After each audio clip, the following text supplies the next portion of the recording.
The letter that arrived after my daughter took her own life following her funeral read, "If you're reading this, Mom, it means I'm no longer in this world." I continued reading her message in a daze, unable to comprehend. Learning that my beloved daughter had ended her life at the age of 27 left me stunned. The pain was overwhelming, and I even considered following her. But the letter's final words were chilling. "Mom, please seek revenge on my behalf." Terrified, I rushed to the police. I'm Mary, 63 years old. Thanks to my kind husband, I've led a happy life. Our pride and joy is our daughter Vivi, who is turning 27. She's beautiful and compassionate. Vivi found success as a children's book author and married Michael, the son of a company president, when she was 25. Welcomed warmly by her gentle in-laws, I believed she was living a blissful life with her daughter Mia. Never did I imagine that I'd say goodbye to our daughter so soon. Vivi was our precious gift, born when my husband and I were 34 and struggling to have children. One unforgettable memory from her childhood is when she was 4 years old. "Mom, I want to play the Violet Flower tug of war." Oh, that's a nostalgic game. In a picture book read by the kindergarten teacher, there was a scene where children played tug-of-war with violet flowers. In this game, you intertwine violet stems and pull against each other. I gathered plenty of violets from the riverbank nearby and played with my daughter in the garden. Vivi exclaimed, "Violets are cute.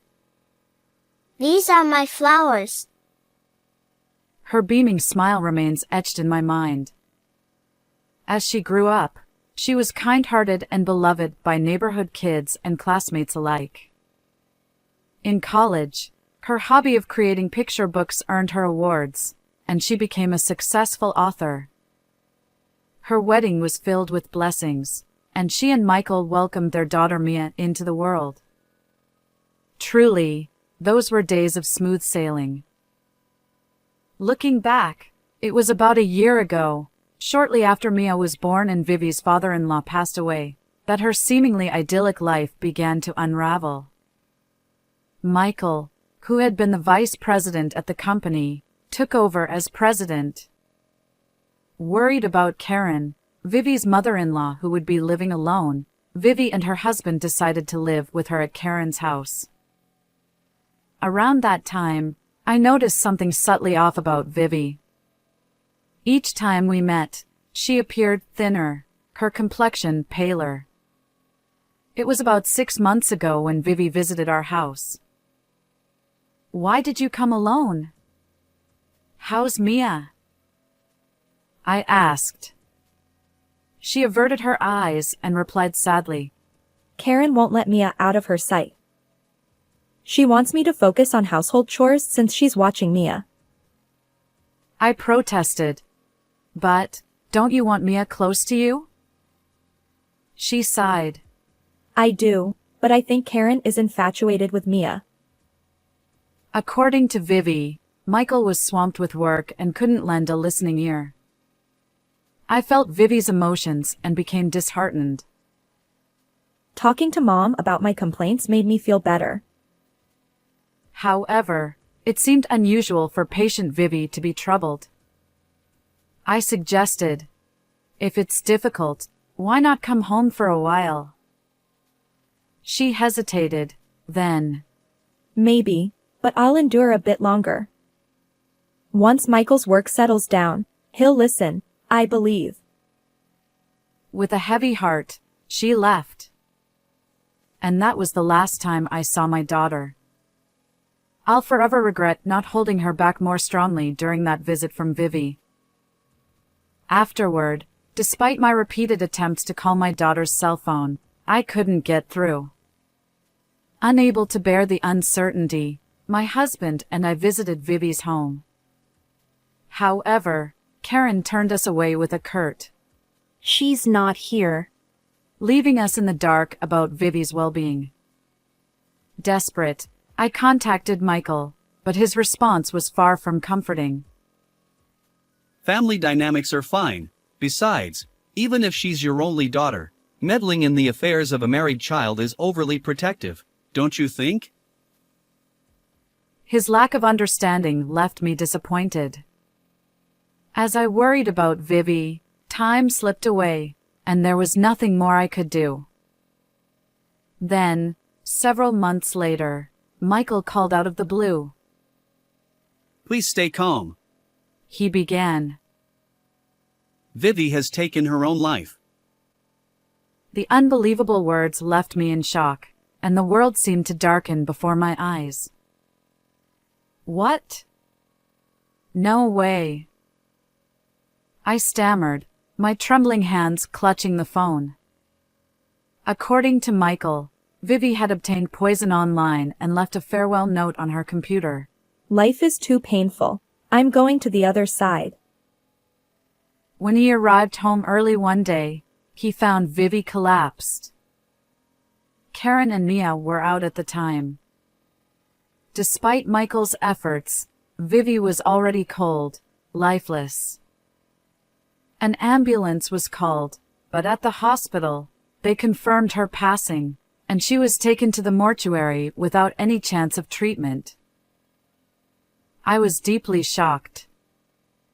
If Vivi was suffering so much, why didn't she confide in me? And the fact that Vivi, who cared so much for Mia, took her own life. I simply couldn't believe it. My husband and I rushed to the hospital, where we found Vivi lying there, unrecognizable. In a panic, I clung to my daughter, pleading, "No, Vivi. Please open your eyes." But no matter how much I called out, she remained silent. My husband's shoulders shook alongside mine. It felt like a nightmare, our precious treasure gone. The police questioned my son-in-law, who answered solemnly with a pale face. Despite investigating for any signs of foul play, Vivi's sudden passing yielded no suspicious clues. 4 days later, we attended her funeral, supported by my husband. At that moment, I suddenly noticed the 1-year-old Mia, whom Karen was holding. She seems a bit pale, I thought. Concerned, I approached to observe my granddaughter. But Karen sharply rebuffed me, saying, "What are you doing? Don't touch her without permission." Helplessly, I withdrew my hand.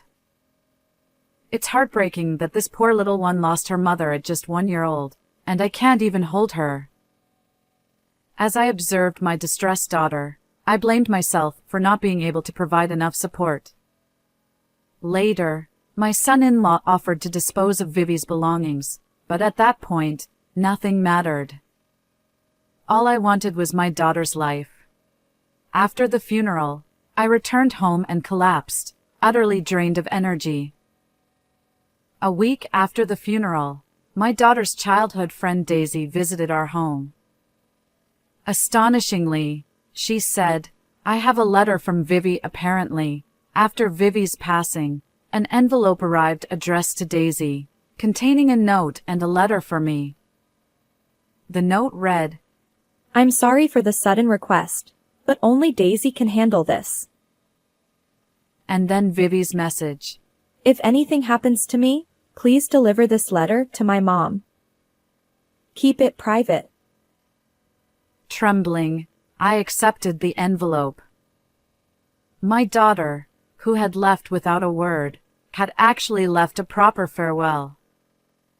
It was both heartwarming and heartbreaking, a mix of complex emotions, as I unfolded the neatly folded stationery.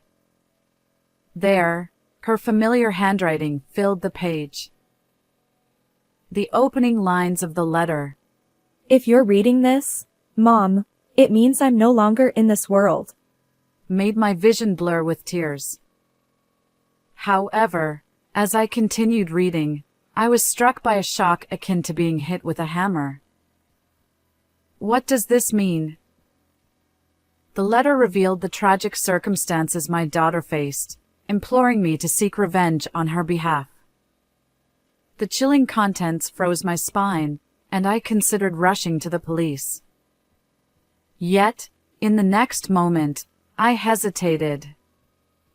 With no evidence beyond this letter, I knew the police wouldn't take it seriously.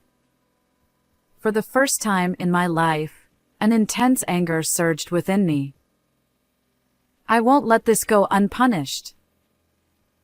I resolved to gather proof and take matters into my own hands.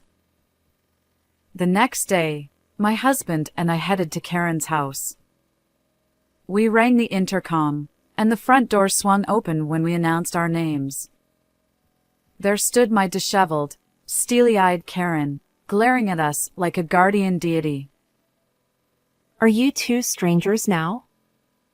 What business do you have? She snapped. We've come to collect Vivi's belongings. I replied. Humph. I was thinking of disposing of them like trash. Do as you please. Her cold words cut through the air. But then, the piercing cries of a baby reached us. We hurried toward the living room, where a shocking scene unfolded. Little Mia sat on the cluttered floor, thin and dirty, wailing. An empty milk bottle lay nearby, and her swollen diaper revealed neglect. I scooped up my grandchild. What's going on? Why won't you care for this child? She's just a 1-year-old. Karen retorted. Why should I bother with that woman's child? I've had enough. You say that, but you were eager to take Mia away from Vivi and keep her all to yourself. I shot back, remembering Vivi's lonely expression when she returned home. Karen smirked, her lips curving into a mocking smile. I couldn't leave that incompetent daughter-in-law in charge. But this child? She doesn't even warm up to me. I can't find her cute anymore. Beside Karen, who continued to offer baseless excuses, I attended to Mia, changing her diapers, feeding her milk, and caring for her. Karen's angry voice persisted. Even though she's completely useless, she went to such embarrassing lengths, tarnishing our reputation. It's all because of her upbringing. As she spoke, I clenched my lips, resisting the urge to retort. I wondered if Vivi had endured this constant berating. Poor Vivi. I silently endured, knowing there was a reason. Unbeknownst to Karen, my husband had been investigating Vivi's belongings. His anger simmered beneath the surface. Vivi's possessions lay haphazardly under the dimly lit staircase down the hallway. There, a thin mattress and tattered blanket hinted at what had been Vivi's room during her lifetime. She hadn't even been given a proper space. Instead, she slept in this dismal corner. My husband's fists trembled with emotion. If only he knew the truth about our daughter's suffering. As the situation unfolded, Karen contacted Michael, and he returned home. His anger flared as he confronted us. How dare you barge in like this? Take Vivi's belongings and leave. His eyes narrowed at us, and he continued, We'll leave soon, but I have a request. Please let us take Mia. The current situation is becoming unbearable. Michael scoffed. That crying brat? I've never found her cute. She's just like useless Vivi. Take her with you. He grabbed my arm, intending to drag me toward the entrance while I held my grandchild in my arms. Be gentle. Mia will get scared. I protested. but Michael snapped back. Shut up. Don't talk back to me. Just then, my husband's voice echoed through the room. We know you used Vivi's savings from her single days. We want it back. He declared, holding a cardboard box containing our daughter's belongings. Michael stammered. What? I don't know anything about that. Vivi must have used it on her own. His face turned pale, and in that moment, my husband and I exchanged a knowing glance. We had all the evidence we needed. Vivi taking her own life is a lie. You two are responsible for her demise. I'll never forgive you. I shook off my son-in-law's grip and glared at him and Karen. Michael retorted, What nonsense! We'd never do such a thing. His eyes widened momentarily at my words, but seconds later, he burst into laughter. I promptly showed him Vivi's letter. It meticulously detailed the mistreatment she endured at the hands of her in-laws. Since moving in, Vivi had been deprived of her daughter, unable even to see her. She was treated like a servant, ordered to comply if she wanted to visit Mia. Her phone was confiscated, and she suffered daily abuse. Meanwhile, Michael, without defending Vivi, sided with his mother. At the time, he faced another problem. The family business was in the red. After Vivi's father-in-law passed away, leaving substantial debt, Michael became the new president. Desperate, he embezzled all of Vivi's successful children's book author savings, $450,000 for company funds. But it was futile. The business continued to struggle. Vivi's health deteriorated, and she feared for her safety.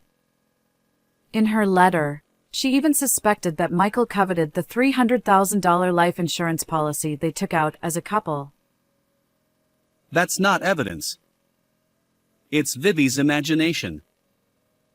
Even when confronted with Vivi's letter and the facts, my son-in-law remained nonchalant.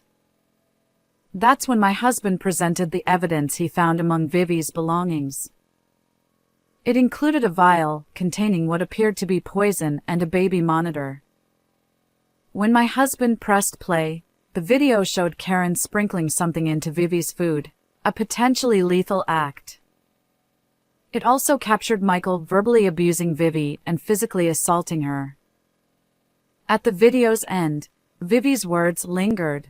I'll survive for Mia's sake, even if I have to bite the bullet. If my life is cut short, consider it stolen by my in-laws.